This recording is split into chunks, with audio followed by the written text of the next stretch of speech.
He knows the meaning of success. Ta-ta-ta-ta-ta. The name is Bond, Kino Bond. Bonjour et bienvenue dans Kino Bond, Kino Solo, un peu des deux. Donc aujourd'hui pour parler des bonds, d'un des bons bonds, je vous ai apporté des bonbons parce que les fleurs c'est périssable, d'un des bons films de la franchise. Peut-être pas le meilleur, peut-être pas à la hauteur d'un Goldfinger ou d'un Casino Royale, mais quand même une grande performance de Sean Connery, un film qui s'appelle Thunderball. Alors, vous l'avez deviné, avant qu'on commence ce nouvel épisode de Kino Bond, où je suis tout seul aujourd'hui, comme vous l'avez remarqué, alors Kino Bond à chaque fois a un format différent, une surprise, aujourd'hui en direct de Bangkok. Je suis comme d'habitude votre hôte Weber, Jean Weber, et aujourd'hui donc on va rire un peu, nous rions un peu, j'ai perdu ma chute, avec un bond du nom de Thunderbolt. Mais comme je le disais avant tout, n'oubliez pas de liker, de partager, de commenter, de follower, de vous abonner et de follower partout où vous écoutez le podcast, en particulier la chaîne Abracadapod sur YouTube, avec chaque semaine une nouvelle fantastique vidéo de Romain Lenhoff. Mais pour l'heure, donc, ce James Bond qui est le quatrième de la série, 1965, un film que je n'ai pas vu en salle, les premiers sont ceux de Roger Moore, effectivement, et un film qui est très intéressant, en particulier pour la bataille légale qui oppose Kevin McClory avec tout d'abord Ian Fleming et puis ensuite les Broccoli et Salzman. Donc Kevin McClory qui est un scénariste qui commencerait par écrire un scénario pour un film, donc de Thunderball. Et Ian Fleming finirait par publier le livre sans demander l'autorisation à Kevin McClory ni à Jake Whittingham, un autre scénariste qui a travaillé sur le projet.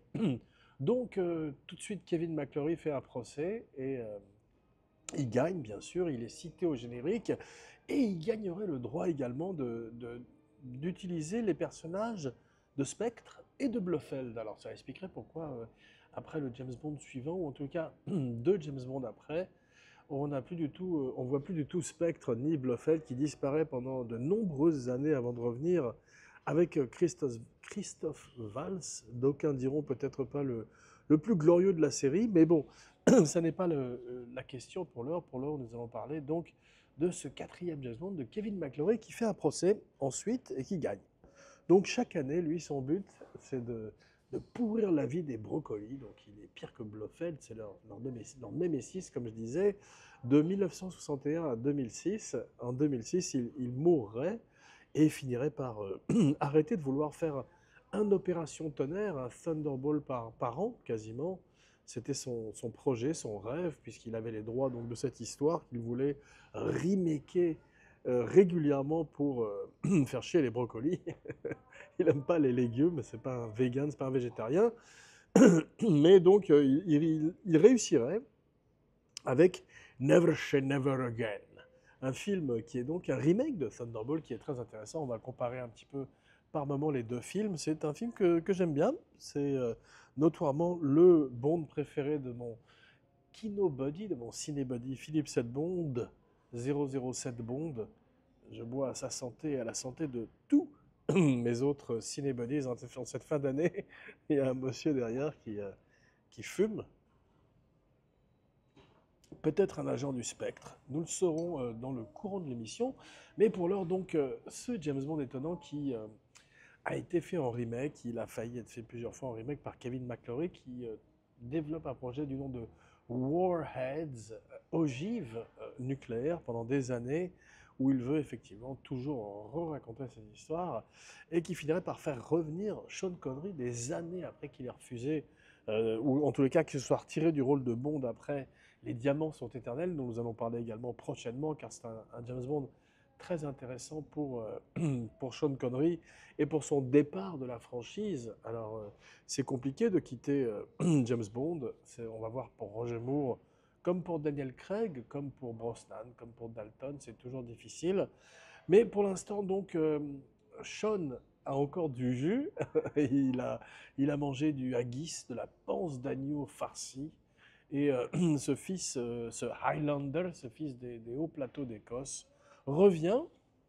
Il est un peu plus fatigué, sa perruque est un peu plus visible cette fois-ci. Et, on a l'impression qu'au début du film, quand il voit Miss Moneypenny, il va pas jeter son chapeau, mais il va jeter sa perruque sur le porte-manteau. Mais c'est Sean, donc il n'a quand même rien perdu de sa superbe quand il se met torse nu. Et il porte le costume mieux que n'importe lequel des autres James Bond de la franchise. C'est le James Bond original, le OG, le original gangster, comme on dit.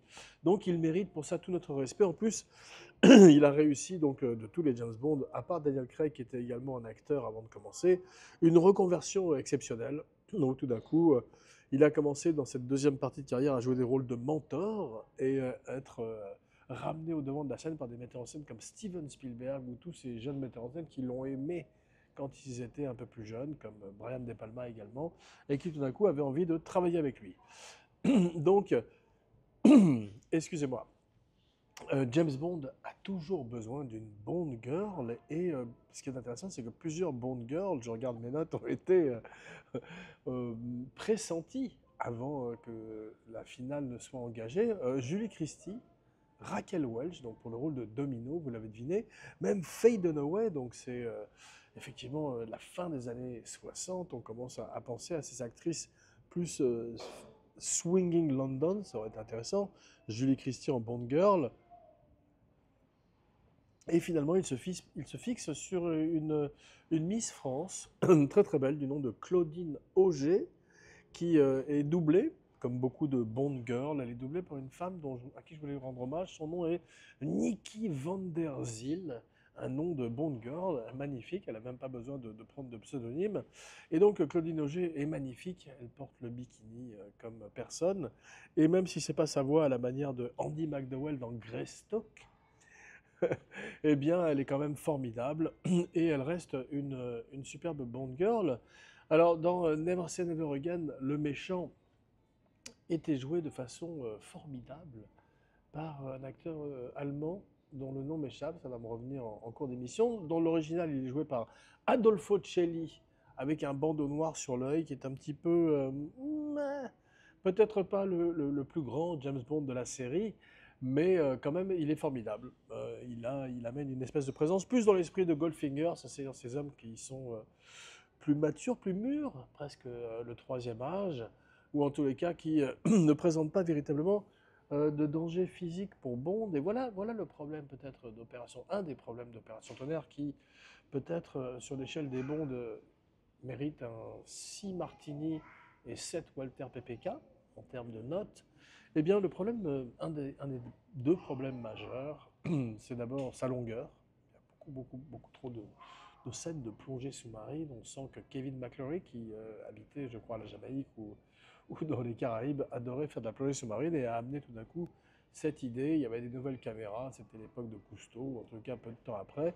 Et il y a presque un côté, par moment, Esther Williams avec ses ballets sous-marins et avec des requins. Malheureusement, on va parler aussi des animaux dans quelques instants. Une grande tradition de maltraitance d'animaux dans les films de James Bond. Mais donc, l'autre problème, c'est l'absence de henchman. Alors, on a une henchwoman, une femme de main, on va dire, qui est bien, qui est mieux dans le remake, qui est jouée par. Qui s'appelle Fatima Blush et qui est jouée par une actrice également dont le nom m'échappe, décidément aujourd'hui, mais trop de martini, mais à propos, mais elle est formidable, elle est beaucoup plus cartoon, elle est plus impressionnante que la jeune femme qui joue cette italienne qui est censée être la méchante de Thunderball. Alors, j'ai le nom de Barbara Carrera dans la tête, mais c'est pas ça du tout. Donc, voilà, le film aussi est mieux avec son méchant dans le remake. Il y a une scène mémorable où Sean Connery est assis comme ça et dans un casino, et au lieu de jouer au baccarat ou à la roulette ou au blackjack, il joue à un étrange jeu vidéo qui est une espèce de risque, où tout d'un coup, quand on perd, on est électrocuté sur sa chaise, et Sean Connery, qui n'est plus tout jeune, et qui a une étonnante perruque, et tout d'un coup était électrocuté en jouant face aux méchants euh, et, à l'argot.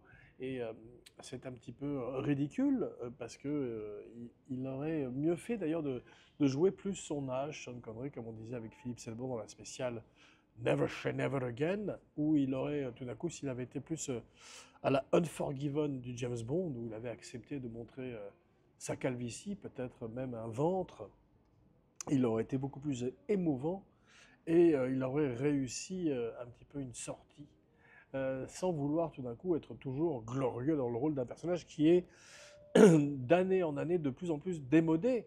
Mais là, il a encore donc un peu de sa superbe. Au départ, on a cette scène où il s'échappe avec son jetpack, qui est l'ancêtre des super-héros. Donc, il y a des scènes très très amusantes dans le film.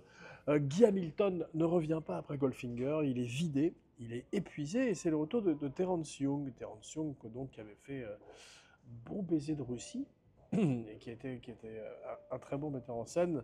Peut-être pas le plus grand metteur en scène du monde, mais en tous les cas, c'est également le retour de Ken Adam. Alors ça, c'est toujours une grande nouvelle, et c'est lui qui donne son look magnifique au film, en particulier son look aquatique. Alors, c'est vrai que beaucoup de requins ont été tués sur le plateau, et c'est la tradition dans les films de Bond où on a un petit peu moins de surveillance de la part de PETA ou des organisations protectrices des animaux sur le plateau, et on se retrouve malheureusement avec des requins dans des piscines. Et Sean Connery qui tout d'un coup se retrouve avec une espèce de protection en balsa, ou en tout cas une protection très très légère, et Kev Adam lui dit non, vas-y, c'est bon. Sean Connery y va, la protection pète. Le requin qui était censé être mort est ravivé tout d'un coup dans l'eau salée de la piscine et part vers Sean Connery qui se met à courir sur la piscine comme dans les dessins animés. Et on paye un cascadeur, je crois, 500 $ de plus à l'époque pour faire la scène. Donc c'est aussi une grande tradition de James Bond où on court sur des crocodiles et on paye des gens plus des bonus, parce que c'est des scènes très très dangereuses qui font penser à Jackass et qui malheureusement, effectivement, en général, se terminent par de la casse, non pas du Jackass, mais de la casse pour les animaux. Alors le film est à Pinewood, comme dit mon ami Jeff, ou comme disait mon ami Jeff, non Jeff, t'es pas tout seul, aux Bahamas, à Miami, en France, et il est quand même très blockbuster, on voit qu'il y a beaucoup de moyens, et si ces scènes sous-marines ne duraient pas des plombes, eh bien ce serait beaucoup mieux en termes de grands James Bond. Alors il y a quand même des grandes scènes. Par exemple, effectivement, on voit Q avec une chemise hawaïenne, on voit la bague de Spectre avec la pieuvre.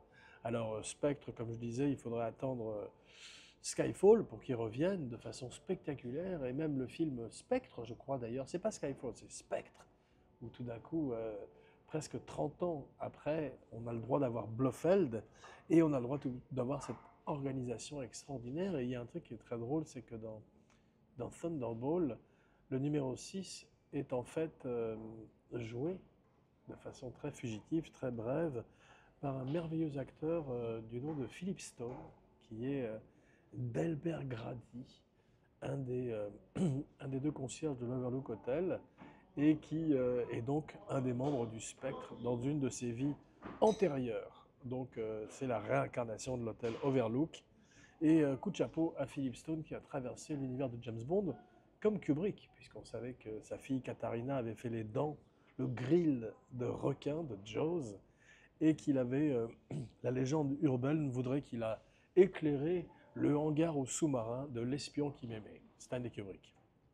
Ou en tout cas, il aurait aidé Ken Adam puisqu'il tournait sur le plateau voisin. Peut-être Full Metal, non pas Full Metal Jacket, mais probablement une préparation de The Shining. Alors, on se retrouve dans quelques jours, bien sûr, pour un nouveau podcast, grand écran, Kino Bond, Kino Pod, Kino Solo, Kino Duo, avec tous les cinébuddies chers à mon cœur. En attendant, n'oubliez pas de liker, de partager, de commenter, de follower et de vous abonner. Merci. Et surtout, and he strikes like thunderbolt.